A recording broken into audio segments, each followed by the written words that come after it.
আমার 13 রানে 3টা উইকেট চলে গেছে।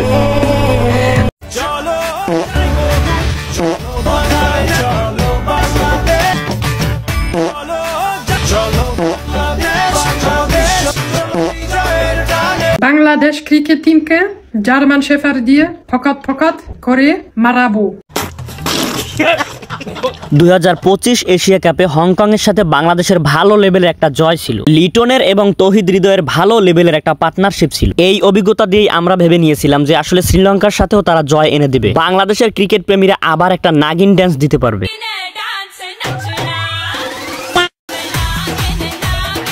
সেখানে উল্টো শ্রীলঙ্কা আমাদেরকে একটি নাগিন ড্যান্স দেখিয়ে দিল।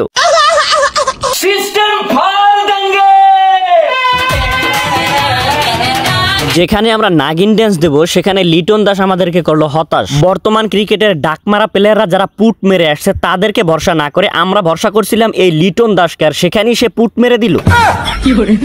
বাহ বান্দির পুত 5 বলে 0 রান, ওদের 1 উইকেট। এদের খেলা দেখে মনে হচ্ছে যে শ্রীলঙ্কা তো দূরে থাক, এরা সৌদি আরবের সাথেই ডাক মারবে।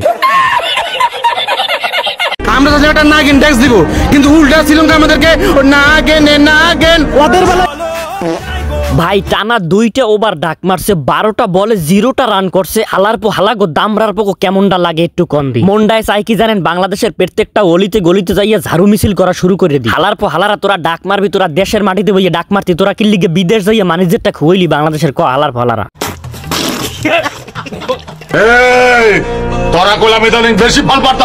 আমরা কি ফাল পারতেছি নাকি তোমরা পুট মারতেছো এইটা দর্শক ভালো করেই জানে। 10টা ম্যাচ হাইরা একটা ম্যাচ জেতার পরে যে হাক ডাক মারো তাতে মনে হইতেছে যে তোমরাই সবকিছু উল্টাই ফেলাইতেছো। আরে দে ভাই দে, হালাগোয়াতে কাপের বদলায় একটা বদনা ধরাইয়া দে। আমি ভালো খেলেছি, পাটোয়ারি ভালো খেলছে। হ্যাঁ ঠিক আছে, তুমি ভালো খেলছো আর পাটোয়ারি ভালো খেলছে, তোমরা দুজনে 2টা বদনা নিয়ে বাসায় চলে যাও। চেষ্টা করলে ভাই একটু তো রেজাল্ট হয়। একদিন হয় না, 2 দিন হয় না, 5 দিন হয় না, 1 বছর 2 বছর 5 বছর পরে তো রেজাল্ট হয়।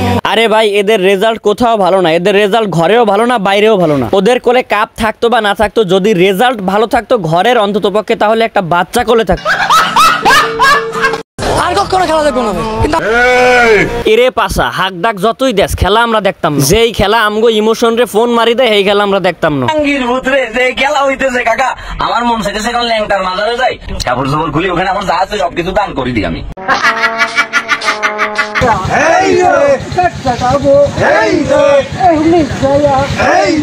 আরে ভাই খেলা শুরু হওয়ার আগে এই বাঙ্গির ভূতেরা দেখবেন যে চাক্কা মাক্কা টায়ার মায়ার লইয়ে যে কত ব্যায়াম ট্যাম করে, একবারে দেখাইতেছে যে একবারে তারা সিরিয়ে মিরিয়ে ফালাইবে, কিছু একটা করিয়ে ফালাইবে। হ্যাঁ এরা সেরবে, আশেপাশের বন জঙ্গলের যত আগাছা আছে সব সিরিয়ে লাইবে।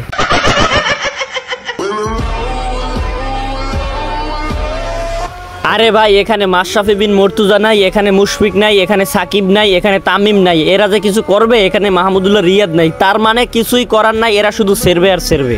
হেরে গেলে রাগ অভিমান, তারপর আবার বাংলাদেশের ম্যাচ আসলেই সেই একই আওয়াজ।